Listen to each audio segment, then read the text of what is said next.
তুমি লটারিতে ধরে নাও 1 কোটি টাকা পেয়েছো, তাহলে তুমি সেফটির জন্য কি করবে? সেফটির জন্য নিজের সেফটির জন্য আমি মিউচুয়াল ফান্ডে কিছু টাকা ইনভেস্ট করে দেবো, আর কিছুটা জমি কিনে নেবো আমার পরবর্তী প্রজন্মের জন্য। স্যার, আপনি যদি পুলিশ না হতেন তাহলে আর কি হতেন এবং কেন? পুলিশ যদি না হতাম তাহলে হয় শিক্ষক, আর তা না হলে এখন যেটার জন্য আমি এখনো প্রস্তুতি নিচ্ছি WBCS অফিসার হওয়ার জন্য, সেটাই চেষ্টা করছি, দেখা যাক কি হয়। শিক্ষকতার রাস্তা আমার বন্ধ হয়ে গেছে, কারণ আমি গ্রাজুয়েশন কমপ্লিটের পরেই চাকরি পেয়ে যাই, তো বিএড বা ডিএড কোনোটাই করা হয়নি। আর নিয়ম আছে যে যদি তুমি কোনো সরকারি চাকরি করো তার সাথে সাথে ডিএড বা বিএড করা যায় না, সেহেতু আমার ওই রাস্তা যেহেতু বন্ধ হয়ে গেছে, তাহলে এই কোচিং প্রফেশনটা চালিয়ে যেতে চাই, আর সাথে অফিসার WBCS অফিসার হওয়ার চেষ্টা করছি, দেখা যাক কতদূর কি হয়। Okay sir. স্যার, আপনি ফাঁকার সময় কি করেন? ফাঁকা সময়ে ফোন ঘাঁটি। ধরে নাও তুমি নায়ক হয়েছো, তাহলে নায়িকা হিসেবে কাকে চুজ করবে? বলিউড গান বা টলিউড গান, আমার নায়ক হওয়ার কোনো যোগ্যতা নেই, আমি তাই ভাবনা চিন্তাও করিনি যে কাকে আমি নায়িকা হিসাবে চাইতাম বা কিছু। তবে সাপোজ বলতে আমার ছোটবেলার ক্রাশ বলতে কোয়েল মল্লিক, কিন্তু এখন অনেক বয়স হয়ে গেছে, বলে খুব শীঘ্রই দেখা করবে আপনার সাথে। ওকে স্যার, আপনি বাড়ির সব থেকে কাকে বেশি ভয় পান এবং বড় হয় এখনো কি ভয় পান? বাড়িতে ওই ছোট থেকে এখন অবধি একজনকে ভয় পায়, সেটি হচ্ছে আমার মা। ছোটবেলায় প্রচুর মার খেয়েছি, ঠিক আছে, মানে দাদাকে হয়তো খেলতে যেতে দিত, আমাকে দিত না, যে কেন জানি না, ওই ছোট থেকে। আর এটা আমি অবশ্যই মানি যে আমি আর যা কিছু তার পুরোটাই আমার মায়েরই অবদান। মাই ছোট থেকে আমাকে একদম পড়াশোনাতে ফোকাস রেখেছিল, হ্যাঁ, মানে অনেক মাধ্যমিক অবধিও বকাবকি করেছে। তারপর মাধ্যমিকের পরে আমি চলে আসি, মানে এখানে খাতড়ায় থাকতাম জেঠুর বাড়িতে, তো তখন মা থাকতো গ্রামের বাড়িতে, ওই তখন থেকেই ওই বকাঝোকাটা কমে গেছে। তারপর এখন আর বকাঝোকা করে না, তবে এখনো যদি সন্ধ্যে 7টার পরে কোথাও যায় মাকে বলে যেতে হয় যে কোথায় যাচ্ছি, ঠিক আছে, নাহলে 10 মিনিট অন্তর অন্তর ফোন আসতে থাকবে। Okay sir. স্যার, আপনি নিজের বাড়ির লোক বাদ দিয়ে আর সব থেকে বেশি মনের থেকে কাকে শ্রদ্ধা করেন? মনের থেকে শ্রদ্ধা বলতে আমার একজন ক্রিকেটার আছেন আইডল, মহেন্দ্র সিং ধোনি। ওনাকে আমি ছোট থেকে ফলো করি। ওনার যে নেতৃত্ব দানের ক্ষমতা বা কঠিন পরিস্থিতিতে যে মাথা ঠান্ডা রাখার যে একটা কি বলবো হ্যাবিট, এটা আমার খুবই ভালো লাগে, ওনাকে আমি ফলো করি। স্যার, আর যদি মানে ওই সেলিব্রিটি বাদ দিয়ে এমনি কোনো ব্যক্তি বাদ দিও তাকে মন থেকে শ্রদ্ধা বা স্যার?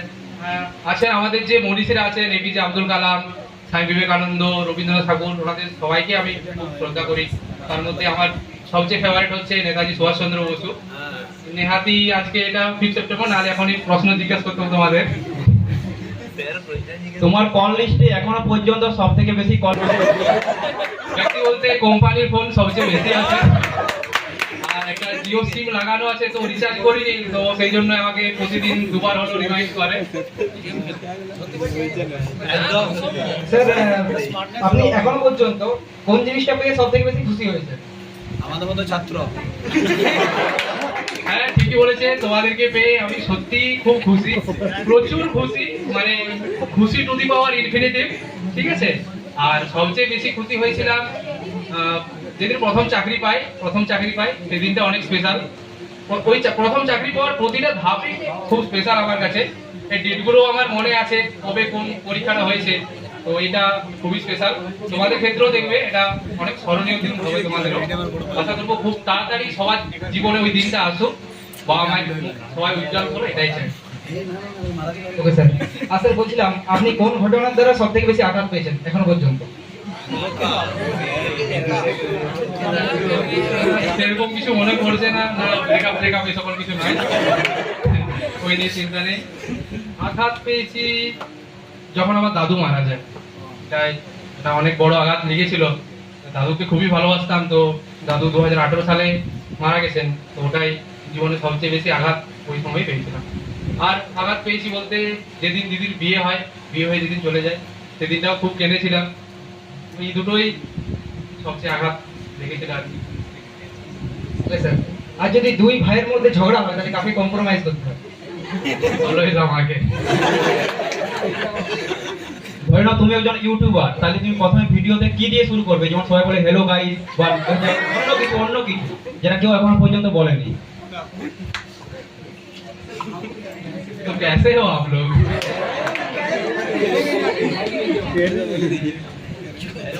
সোশ্যাল মিডিয়ার কোন প্ল্যাটফর্মে তুমি সবথেকে বেশি অনলাইন থাকো এবং কেন? না, ফেসবুকে অনলাইন থাকি না। ফেসবুকে ওই আমার নেট অন করা থাকে বলে সবসময় সবুজ বাতি জ্বলে থাকে, ঠিক আছে। তো আমি সবচেয়ে বেশি অ্যাক্টিভ থাকি হোয়াটসঅ্যাপে। হোয়াটসঅ্যাপে তোমাদেরকে প্রশ্ন দেওয়া, এই করা, এইগুলো তো তোমরা হয়তো দেখেছো। এখন প্রতিদিন ওই যে সন্ধ্যেতে 10টা-15টা কোশ্চেন দিই, তোমরা মোটামুটি 45-50 জন পাঠাও। তো সবারগুলো আমাকে চেক করতে আমার হোয়াটসঅ্যাপেই ম্যাক্সিমাম সময়টা যায়। আর ফাঁকা থাকলে একটু রিলস দেখি। ধরে নাও তুমি একটা পরীর কাছে 3টা বর পেয়েছো, তাহলে কি কি চাইবে? প্রথম বরটাই চাইবো যেন আরো 100টা বর পায়, ওটাই। তারপর একে একে সব পূরণ করবো ইচ্ছা। 100টা মানে অনেক, সারা জীবন ধরে যখন যেটা দরকার হবে তখন সেটা চাইবো। আর স্যার, সকলেই জানার ইচ্ছা আছে আপনি বিয়ে করবেন। বিয়ে করা নিয়ে এখন আমার কোনো চিন্তাধারা নেই। এখন আমার দাদা আছে, আই বুড়ো দাদা আছে, দাদারা কি কিছু একটা ব্যবস্থা করি, তারপর আছি এই করবোই। অসংখ্য ধন্যবাদ সৌম্য স্যারকে।